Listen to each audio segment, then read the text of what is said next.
مالک نے ارشاد فرمایا آتیناہ حکما و علما، جب یوسف علیہ السلام اپنی جوانی کو پہنچے تو ہم نے ان کو نبوت عطا فرما دی۔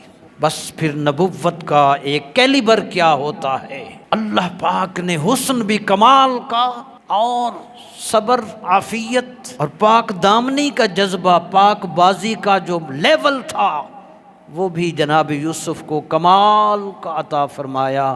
آپ کی اس پاک بازی اور ستھرے کردار کی گواہی اللہ کا قرآن دے رہا ہے۔ جس محل میں موجود تھے وہی زلیخا جو اس وزیر اعظم کی گھر والی تھی، وہی ان کے حسن پہ فریفتہ ہوئی۔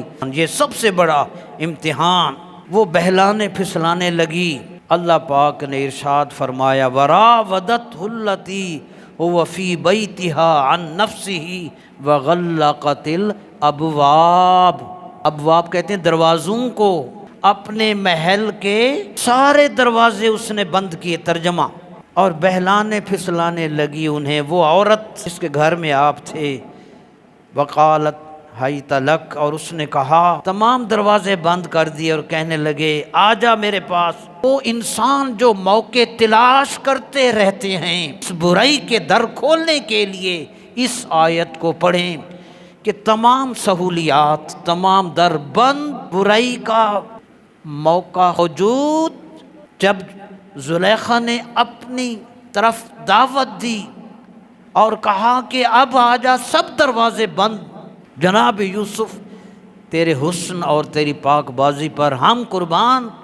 جب اس نے اپنی طرف بلایا، اللہ کے پیغمبر کی زبان پر آیا، قال معاذ اللہ، اے زلیخا اگر تجھے اپنے حسن پر ناز ہے مجھے اپنے اللہ کی قدرت پر ناز ہے، معاذ اللہ، اللہ کی پناہ۔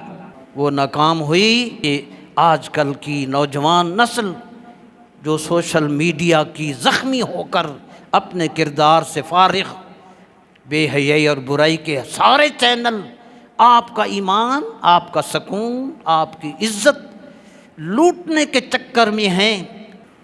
بس کافر یہی چاہتے ہیں کہ تمہارا ایمان بھی جائے، تمہارا سکون بھی جائے، جیسے ہم ننگے ہیں تم بھی ننگے ہو کر ہمارے جیسے ہو جاؤ۔ نانا، بس یہی امتحان ان کا بھی تھا، ہمارا بھی ہے۔